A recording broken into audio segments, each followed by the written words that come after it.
What's going on, everyone? Welcome back to the Capitalized Podcast. I'm Chris Casella, and as always, this episode is brought to you by our private lending company, Sharper Capital Partners. If you want to learn more about how Sharper Capital can help you build your real estate investing business, you can check us out at sharpercapital.com. I'm here today with Bulbul Bhati, who is a local Cincinnati real estate investor who started her real estate investing journey right after graduating from college by house hacking in a new city, that city being Cincinnati. Bulbul has impressed me a lot with her willingness to take action and her ability to find and analyze deals. So much so that despite working a full-time job in a profession unrelated to real estate, she still seems to find out about every multifamily property available in Cincinnati before I do. Bulbul, thanks a lot for being here. That was a great introduction. Thanks, Chris. You deserve it. You moved to Cincinnati after college, Bulbul, and you started with a background in computer science and data analytics. So can you tell us a little bit about what your background looked like before moving to Cincinnati? What were you doing in college? Where did you think you were going to be? And then how did you ultimately end up in Cincinnati full time? Sure. I think I started my college journey as a typical, Asian nerdy kind of person who was just concerned in getting like straight A's, 4.0 GPA, never thought of investing. And it changed for me in college when I was an intern at Amazon. So because of my STEM background, like I was earning really good money just by being an intern. And I thought, oh, maybe I'll just do it for the rest of my life. But being in a big corporate made me realize the toll it takes on your mental and physical health. And like 3 months, for those 3 months where I was working with Amazon, I felt like shit. I didn't have time to do anything else. And even though I was earning good money, like my social and emotional like self wasn't feeling good. So when I graduated, and of course, I was applying for jobs because I was staying at my relatives and I wanted to move out and do something by myself. And then during that phase, when I was getting so many rejection letters, applying every day, and wasn't at a good state, I started reading this book, Rich Dad Poor Dad. I'm sure most of your listeners know about it. And that was like the first time I started thinking of investing, not just in real estate, but investing in general and building like passive sources of income. And luckily, I found a job as a data analyst in Cincinnati. So I didn't pick Cincinnati as a market for real estate. My job got me here.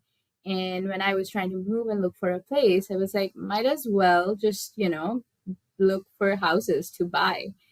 And that's when I got to know about masterminds and like real estate community groups. So I joined one, and that helped me like be around people who were talking about investing. From that mastermind, I was able to connect with my realtor. So when I moved to Cincinnati, I moved here already knowing a lot about the city and already knowing, like, being connected to a realtor who works with investors, who started showing me properties. And I think within 3 months of being in the city, I was able to find a house that worked, like, in terms of numbers for me. And yeah, that was like my first property, and it's been a year now, and it's been really good. Awesome. Something that stands out to me about that story is just how early on, relative to a lot of other people who might work a job, for 10 years or whatever the number might be, before they Yeah. realize, hey, maybe this isn't for me, maybe I need to do something else and start building passive income. Being able to intern, I think, especially at a company like Amazon, which is maybe the quintessential example of a company that will pay really well but could potentially run you into the ground. I think Yeah. realizing that so early on is really valuable, and it's not something that everybody gets to experience. So I think that's really nice and lends itself maybe to some of the success that you've had early on. Would you agree with that? I do. I definitely feel that, like, obviously, like, I got a glimpse of corporate slavery. So that was one thing. And secondly, just like being involved in a mastermind, or it's very easy to, like, learn everything about real estate and not take action. But being a part of a mastermind really helped me, like, kind of like get over my fear of investing early, because all the feedback that I got from people were, oh, you're young, it's easier for you to house hack because when you have family and other commitments, it gets harder. So I feel like starting early, even though it's intimidating, it's kind of sort of easier if you talk to other people. So like being in the mastermind helped me like just have a breakthrough in terms of my mental barriers. Like we think of so many things that can go wrong, but to be honest, like because if you start early, there you can make more mistakes, learn faster, quicker, and then do the right thing. So you have more time. So it's yeah, I don't know why we don't talk about it in college. I wish somebody would have told me about this way earlier than like me figuring it out all by myself. Yeah. Totally agree. You're definitely not alone there. Besides the mastermind, you read the book Rich Dad Poor Dad, which talks about assets and investments in the different income quadrants, which is incredibly helpful. And I think a lot of us in real estate, that's kind of our introductory book that started helping us shift our mindset. What else were Yeah. you doing besides that mastermind to educate yourself in the background? Because I think masterminds, I think they're great. They teach you, they can help get you around the right people, which may or may not be the most important thing in real estate. That's up for debate. But in the background, to be able to understand, all right, what am I actually going to look for in a house hack? What should the numbers look like? What kind of investment criteria do I have? Were there any other kind of educational resources that you were utilizing at that time? Oh, totally. I think after reading the book, I got into listening to podcasts. So Bigger Pocket was like the holy grail. And I just started binge listening to Bigger Pockets Daily, Real Estate Rookie podcast. And there's so many other podcasts nowadays that talk about not just like educating yourself about real estate, but also like helping you uplift your mindset. So I started listening to all of those, and honestly, that helped me a lot. I also read this house hacking book by I think Craig Kurloff, which kind of like literally walks you through like real life examples of if you were to house hack, and tells you how to analyze numbers. So that was my first introduction to bigger pockets, and I was able to go on their website, go on their forums, and see what people are talking about in terms of numbers in Cincinnati, areas in Cincinnati, like what areas are good to invest in. So podcast was definitely the next step, and then also like reading books related to real estate helped out. And then thirdly, I would say, coming back to your people's question, I think networking is like the best teacher. And I'm sure like I met you through a networking event, and I make sure that I go to every networking event that I can locally, because yeah, the numbers can look so good on an Excel sheet, but you really need to know your market, your neighborhood. And I think people is the answer in real estate, which I really like. Like, real estate is not like, people think it's very transactional, it's all money, but it's not true at all. It's all related to like people, the connections you have, whom you know. And it's literally like people say, it's like the who, not how. So yeah. I couldn't agree with that more. I think real estate is entrepreneurship, right? I had a conversation with Dylan Cook not too long ago. That episode is out, so people can listen to it if they're interested. About and we talked about the difference between real estate investors and business owners. I think ultimately, when you're owning and operating your own properties, you're a business owner. And I think entrepreneurship is all about solving problems. And the best way to solve a problem is to know who to call in order to find the answer. So I completely agree with you, Bulbul. So take us back to when you're deciding, okay, you make the decision you're going to buy your first property. How did you Mhm. come up with your criteria? How did you decide where you're going to look? And just what did that process look like for you when you made that decision? All right, I'm going to go ahead and house hack and buy my first investment property. Right. I think my realtor helped me a lot figuring out the area piece, because I was looking for a place I could invest in where I would feel comfortable living. So whenever I used to go and see a property, I would drive around the streets, being local to Cincinnati. So I could do that. I would drive around the streets and see how the neighborhood is. Is that a place I would be comfortable living in? So that's about the area. So I did that for every property I saw. And secondly, being an investor, I knew that I like my buy box, or the purchase price of the property should be such that if I live in it, either I'm breaking even, or I'm paying an amount that I would pay in rent, but still be building equity. So initially, I started looking for multifamilies, 2 to 4 units. But as you know, the Cincinnati market last year, even last year in 2022, even this 2023, and then even this year in 2024 was super hot. Anything that came on market went over asking price, and then everything went pending within 1 to 2 days. So I started looking for things that were lying for more than 30 days on market, talking to and networking with other people and trying to find off market deals. So even though I wasn't looking for a single family, the property I have right now was a single family, and it was on market for over 30 days. So me and my realtor, we went and saw it. And this was in Clifton. I drove around the area, and one thing I like about Clifton is it's surrounded by, like, I would say, a younger population, just because University of Cincinnati is in Clifton. So I felt like, oh, I fit in. Like, I don't feel like an outlier here. And then, as you know, University of Cincinnati is growing rapidly, and it has, I think, about two there. As of last year, they were 2,000 something units short in student housing. So I knew if I buy a property, there's always going to be demand for it from tenants, and then there is possible appreciation, just because University of Cincinnati students are going to be coming in like for years and years. And also my property is really close to a hospital, so I, like, all in all, I knew it was a good location. And I bought this single family because it was a 5 bed, 3 bath house. So I thought maybe I need to like switch my strategy. If I'm buying it in Cincinnati, in Clifton, I can maybe turn it into a student rental and rent by rooms, and just increase the rental income that I have. So I had to get more creative because I couldn't find anything on market. And because this property was on market for 30 days, and the seller was going through a divorce, they were desperate to sell it.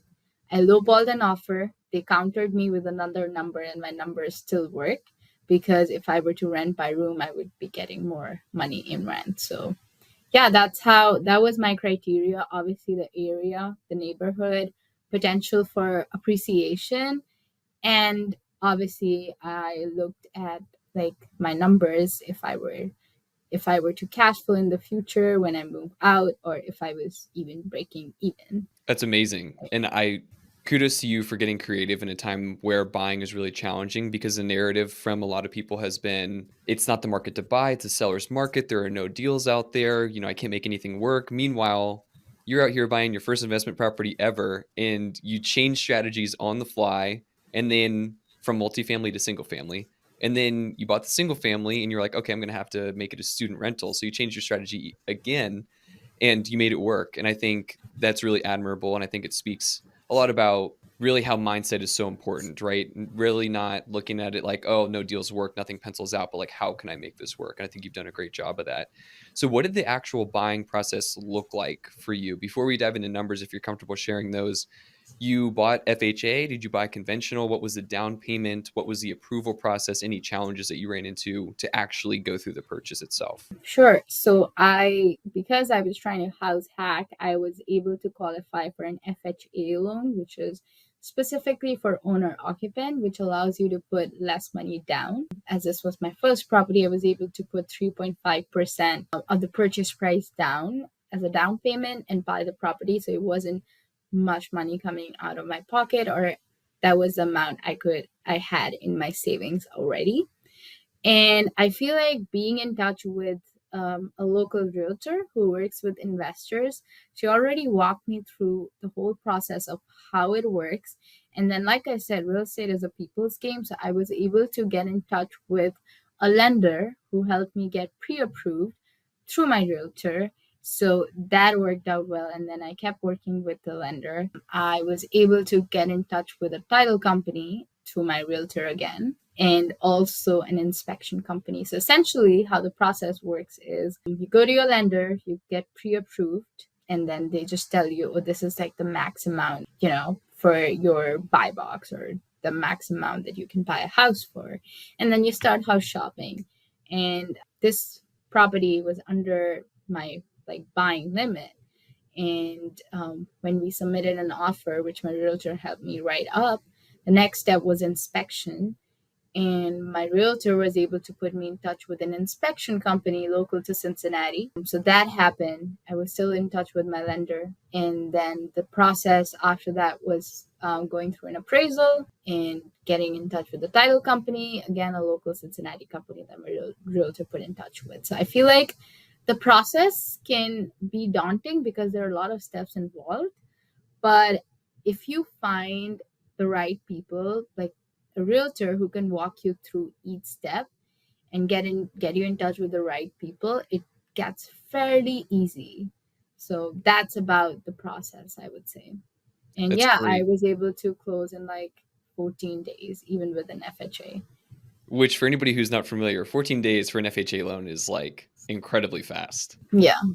Yes. Did you run into any issues, Bulbul, being you were 21 when you bought that first property? Did your Mhm. age bring up any problems throughout that process? Were people skeptical to sell to you? Did they, was the lender difficult to work with because you were 21 years old? Were there any challenges at all being 21 rather than somebody who might be 35? I think initially people didn't take me seriously. When I used to go to networking events, like I used to walk into a room full of like people not my age. I did not have any issues with my lender, my realtor. Like they looked up to me and they were like, "Oh wow, you're doing it at 21 years old. I wish other people were doing it at this age as well." So the people I was in touch with, they were really supportive and encouraging at all times. The only drawback I felt being starting my investing journey this early is that I felt like I couldn't explain this to my friends. So I had to literally like switch my friends group or people I was around, because none of my friends were talking about investing, thinking about like buying a house. So that was like the big switch that I had to do. But people who were familiar with house hacking would tell you that this is like actually starting early in investing when you're single and don't have family commitment works out better. And now I can like see it, like, and experience it from like whatever I've been through, and I totally attest to that. Like, if you can start out early, do it. You won't regret it. I love that. And I think one thing that I've found, I'm older than you, I'm 27, but Grant and I started this company when we were early slash mid 20s, and we ran into some similar stuff where people might not have taken us seriously. But what I did find similar to you, Bubble, was that people are eager to help. I mean, people get value from helping others, and I think it makes them feel good. I think people would be surprised when they go out of their way to build new relationships, how eager people are to help. So I'm glad that you had a similar experience that Grant and I had as well. Yeah, I agree. I feel like real estate, like you also mentioned a lot about people, and when they look at a younger person trying to get into real estate, everybody is ready to mentor you. Tell you about their experience so you can learn from the mistakes they made and not do those same mistakes again. So I feel that's really, really nice about the real estate community. Like nobody's gatekeeping information. It's out there. People are ready to help, partner up, and like show you the ropes. And that definitely is a game changer. Something that people ask a lot is, how do I find a mentor? I'm just getting started. How do I find a mentor in real estate? My personal take on it is that, similar to what you just brought up, people will be quick to help and nobody's gatekeeping information, but I think people will get tired of somebody asking questions, questions, questions, questions, but not taking action or not implementing that information. Is there anything else that you found to be helpful as you've found partners, you've built relationships? We'll get into that a little bit later, but is there anything else that you found that's been helpful in that regard? I think, like, obviously, I agree with whatever you said. And then I also feel like following up is really important, because in real estate, you're meeting so many people, having so many different conversations. If one person, you ask a question to someone and they tell you what to do, like, hey, A, B, you need to do A, B, and C, and then you just take that information and do nothing with it, the next time you meet them, they'll be reluctant to like help you out again. So you gotta like follow up and show them that you did take actions based on their advice. So maybe like next time you meet them, you can be like, hey, last time we met, you told me to do A, B, and C. I did A and found out that B was better. And here's where I am right now. And then you can ask them about what next steps you should take. So like, yeah, taking actions, following up on advice, is really is the key. Because I mean, as much as everybody likes to help everybody, we all have limited time, and you gotta show that you value somebody else's time and advice, and you're ready to act on it. Very well put. I appreciate you running through that. Let's go ahead and dive into the numbers for your first property, if you're okay with that, and just talk about. You can talk about purchase price. You can talk about how much it costs you to run this thing, what kind of rents you're pulling in on a university campus with student rental, anything that you feel is valuable to share. Would love to hear what the numbers look like on your first deal. Sure. Yeah, I can share some of it. I think so. Like I mentioned, the single family is a 5 bed, 3 bath house. I knew I could rent out like potentially 3 to 4 other rooms if I live in one.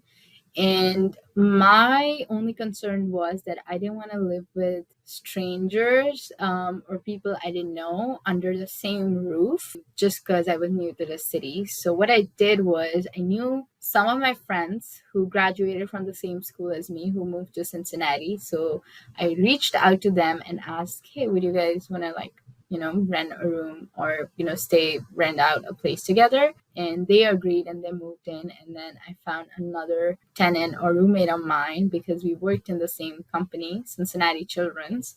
So that's how I found my 3 roommates. And typically in the area of Clifton, student rentals go for about 600 to even like 900 per room, depending on if you include utilities and stuff like that. So I knew my numbers would work on that. And then in terms of the purchase price, like I mentioned, the seller was actually desperate to sell it. This property was listed at 220K. I lowballed an offer. Like I feel like I submitted an offer for less than 30,000 from the purchase price, and then I was countered at 185K, and that's what we went for. So currently, if I were to move out, which I'm planning to, and rent out all the rooms at market value, I would cash flow about 30 to 32%. And that number is high even at the interest rates. I think my interest rates were around the six-ish number, is because A, I was able to lowball an offer, and B, I was able to find a property with more rooms, which is what you look for in student housing. So I'm generating income for each room, which kind of adds up and yeah, accumulates and makes me and lets me like cash flow even at like a six something interest rate. That's amazing. I mean, that's a great deal. And just to confirm, we hear this is something else I talked to Dylan about. We hear about cash flow, how people calculate cash flow. How are you coming to your net cash flow number? My net cash flow number is fairly simple. Whatever I get in rent minus whatever I have to pay for mortgage, maintenance, repair, which is like 10%, insurance, and everything else. Like, and then whatever amount is left each month, like, you can calculate the annual amount and divide it by whatever I had to put down at the time of closing, which includes down payment, closing cost. With FHA, I had to put an upfront mortgage amount as well, because every time you put 20, less than 20% down, you have to pay an upfront mortgage amount. So yeah, fairly simple. Whatever money I'm left with every month times 12 to get the annual amount, and then divided by the money I had to put out of pocket. Yeah, I think it's super simple. I think not everybody online includes those maintenance, capex, repairs, utilities, whatever it might be in their calculation, and so they advertise it poorly. And I just want to make sure people know your number is accurate, and you're definitely taking that stuff into consideration with your data analytics background. Nothing's getting by you. So just wanted to make that very clear. And were there any renovations necessary when you bought this property? Did you have to have a contractor come in and do any work to it, or was it completely turnkey? I would say all the renovations were mostly cosmetic. Nothing major had to be replaced. So I didn't have to get a contractor. I had to paint my own living room because it came with a yellow paint, yellow ugly paint. But just like cosmetic stuff, and even when I plan to move out, all the repairs and that I'll be doing are going to be mostly cosmetic. So that's something I took into account when I was putting an offer. So when me and my realtor, we walked around, we saw, we kind of asked the listing agent for the age of all the major appliances like the water heater, the furnace, the roof, which are major items that can add up, that are costly to get repaired or replaced. And based on that, I knew already that I wasn't going to be spending a lot of money on a hefty repair. So yeah, to answer your question, I got lucky and I didn't have to kind of like put my money to some major repair work. What has been the most surprising thing about being a landlord? You're renting out to your friends. I know it's a unique situation. What's been the most surprising thing? Firstly, being called landlord is not something I'm used to. Secondly, as I'm renting out to my friends, I feel like I'm stuck in this like slippery slope of whether I should act as a landlord or as a friend. In some situations, like yes, I need to take decisions to make sure the property is taken care of, and but I know my roommates like for years, so sometimes it's like it's hard for them to see me as a landlord or take me seriously when I'm trying to tell them something.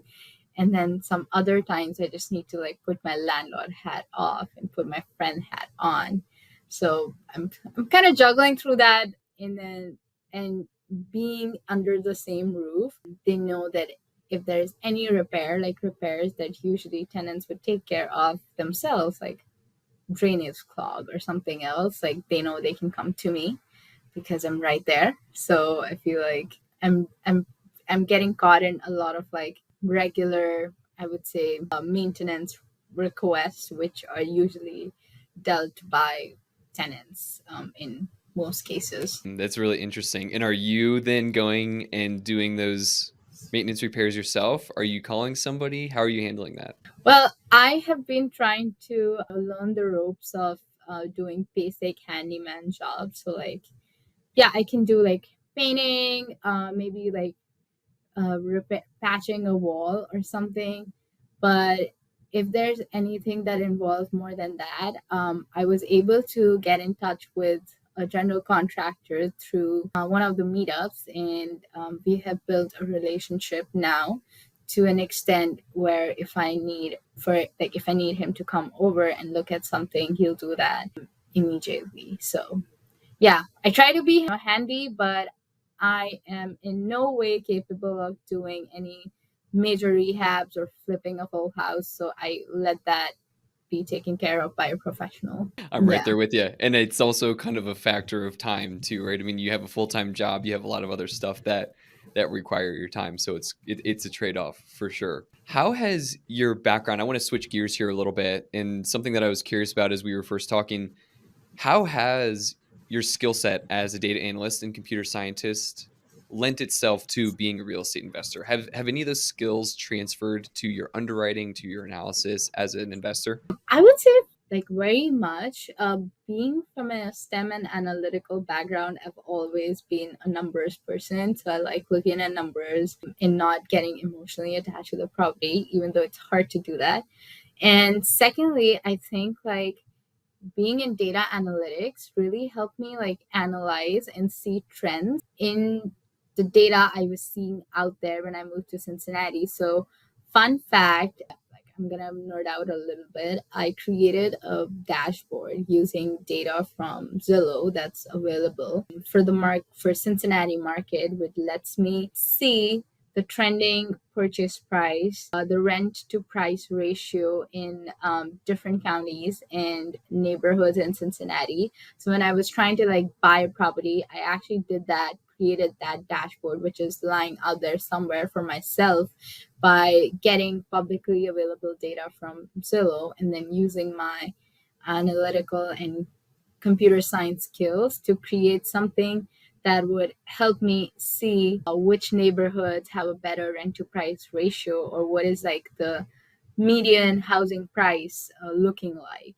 So yeah, that's where I kind of like wore my nerd hat and try to use whatever data I can get on like Zillow and other public platforms to create something that would help me make better investing decisions.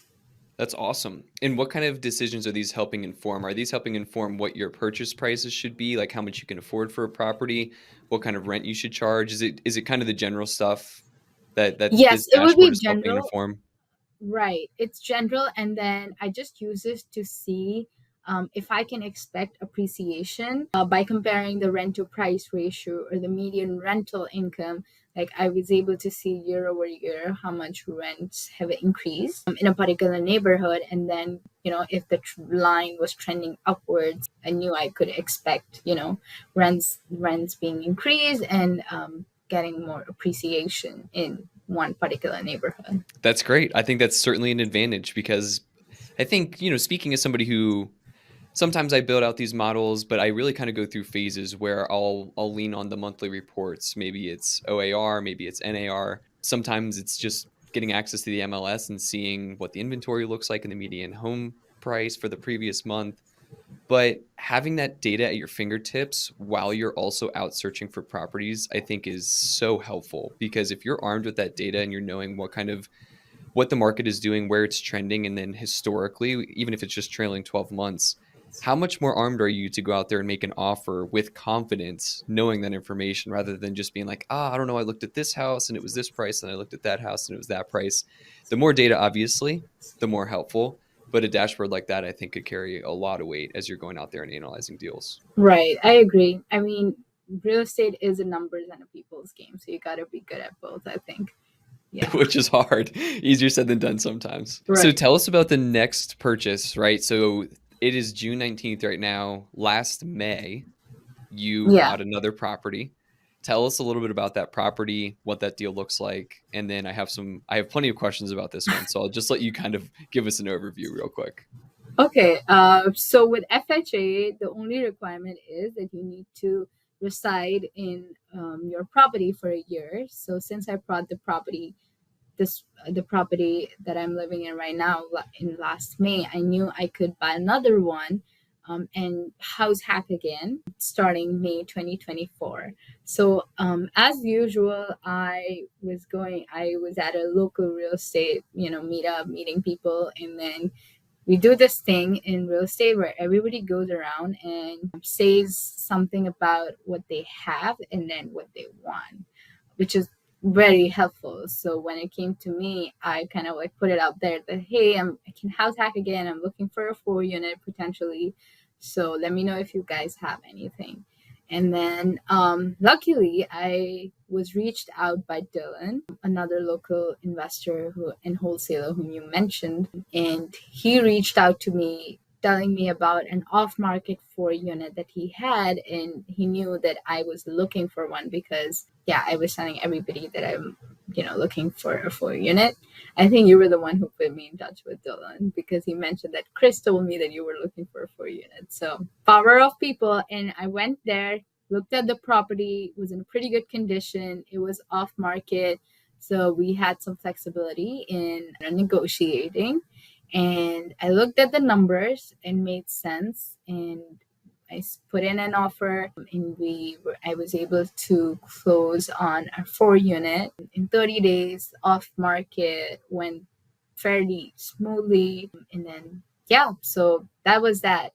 Didn't expect it, but like I said, if only I didn't go to a networking event, I would still be like looking on market for everything that is over expensive and not being able to close as quickly as I did. So And this one's a thanks little to bit you, Chris.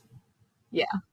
I'll take absolutely no responsibility for that deal. That was all Dylan and you, and I'm glad that you guys were able to make it work. This one's a little bit different though for you because this one's fully occupied and it's Section 8. So, are you running into any challenges with having a fully occupied property that you're trying to move into? And then what kind of challenges or pros and cons have you run into with Section 8? I know it's only been a month, but just so Yeah. far. Yeah, that's a great question. So for this property, for my second one, I got a conventional 5% down loan, which is also for primary owners. So I was able to put 5% down. The only requirement is that I have to live in 1 unit. The good thing, even though I inherited 4 tenants, the good thing was that 3 of them are on a month to month lease. So I knew I could potentially like get one unit vacant for me to move in if I'm needed. And that's what I did. So I re-signed lease with three other tenants. And since I have 60 days after closing to move in, I'm currently in the process of helping like the fourth tenant to look for another place and helping them move out just because I need that unit vacant. So that went pretty smoothly. Another thing that I'm dealing with right now, as you mentioned, is one of the tenants that I'm inheriting are Section 8, and they've been in the property for 30 years. Like an old couple, have never had any issues. So I didn't feel like telling them that, oh, you gotta leave your house that you've been in for 30 years. So right now, I'm in the process of working with the city to inherit Section 8 tenants, and it's a new learning curve for me. Section 8 involves a lot of like filling out forms, waiting for about 30 days to hear back. And essentially, how the process works, now that I know a little bit more about it, is when you inherit a Section 8 tenant, you need to fill out a change of ownership form for them to update landlord information in their systems. And then after that's done, which takes about 30 days, you got to submit a rent adjustment form with the new lease terms and everything. And that goes to the city for approval, which takes about 30 to 60 days again. And that's when everything is set up on in their system and you start receiving Section 8 rent. So it's definitely filling out a lot of forms and having long wait times, but I like the fact that I'm learning something new. And yeah, that's, on the positive side, it's a lot of new things that I have to deal with and learn as I go. Absolutely, that's really valuable information. Have you learned how they set the Section 8 rents and how they determine what you're able to charge in rent and determine what the lease terms are? I don't know the exact calculation, but I do know I saw this, I think, notice that was sent out by the city. Then now they're determining rent based on zip codes or specific like neighborhoods rather than just generalizing it for a county. But I have not really like broken the code to how exactly do they come up with the number, but I know that whatever number the city sets, the rent that you can charge has to be under it or basically around that number. And a lot of other factors goes into whether your rent amount is going to be approved or not based on the tenant's income. And I think the city takes into account a couple of other factors, but I hope they were more, transparent about how the process works and what is accounted for. But unfortunately, they are not. So, Yeah, I mean, when they're taking 30 to 60 days to get back to you about a form that you fill out, I can only imagine that not all the information that you're looking for is readily available either. But I think that's a great experience, and I appreciate you walking through that because what you did talk about is really valuable.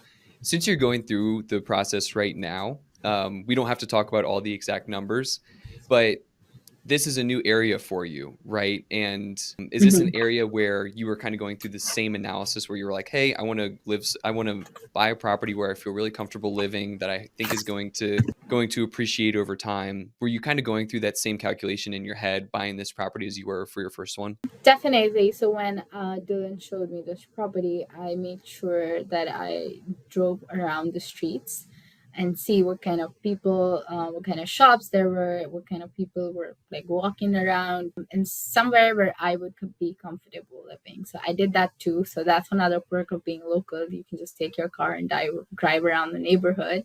Because I think one thing about Cincinnati is it's so different from one street to another. Like you can be in the same area and be on one street, which is super nice, and then move to another one, and then there's a completely different scenario going on there. So definitely, it made me feel very comfortable about the area just because I was able to drive around and see what kind of tenants I might be, attracting based on the population I saw in that area. So that worked out. And then secondly, and the other factor that helped me like close on this was the numbers, of course, because we all know that the interest rates are at an all-time high right now. So I wanted, again, what I looked for was something that I could break even on when I move in, or buying a property at a price where I the amount that I would be paying, which is the difference in the rental income I get versus whatever I have to pay for mortgage, maintenance, repair, capex, everything else. The difference should be what I would pay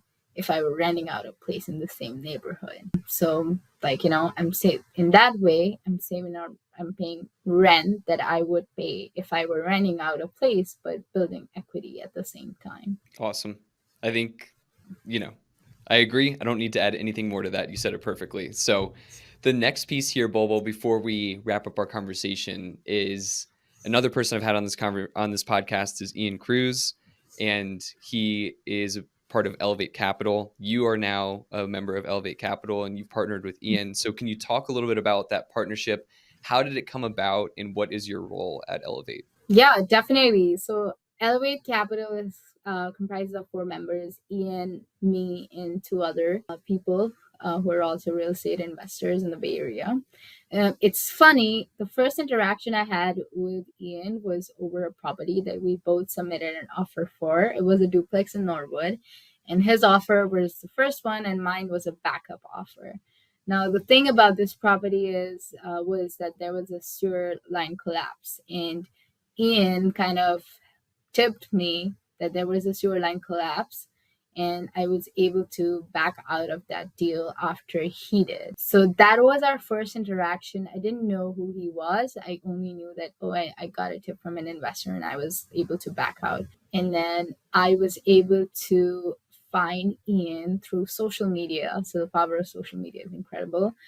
Because he'll post a lot about Cincinnati and investing in Cincinnati. And I just reached out to him, DM'd him, and asked if he could hop on a call. And that was like the first time we were like talking to each other. And we just traced back to both of us having to back out from a property because of a sewer line collapse. And that's when we realized, we've actually interacted before. We just didn't know that, it was like, I just didn't know that I was talking to Ian and he was talking to me. So that was the first thing. And I think, like I said, after that, knowing that Ian is really involved in Cincinnati market, whatever it was, he came from a place of more experience than me. So I think one thing that helped us build a partnership was whatever advice or whatever he told me to do, because he's in the Bay Area and I'm in Cincinnati, I did it. And he could use his expertise in being involved in the real estate market for longer, and then I had the skills of being local, going to networking events, knowing more about the neighborhood. So it was a partnership wherein each person could benefit from the other and bring their own skills to the table. And I think that led to the formation of Elevate Capital LLC, because after, like, I think some point in time last year, we were just looking at similar deals that came on market or similar deals that were floating around in the Cincinnati market and underwriting them. So instead of like competing against each other, we just decided to partner up and underwrite and look at larger like commercial multifamily deals. And to this date, we're doing it, and it's been working out great because sometimes numbers don't just give you a complete picture, and that's where I can come in and talk more about the neighborhood, drive around the property and see what exactly is there physically. And Ian can, guide provide more guidance in terms of analyzing, underwriting, investor relations. So it's, yeah, that's us in a nutshell. That's awesome.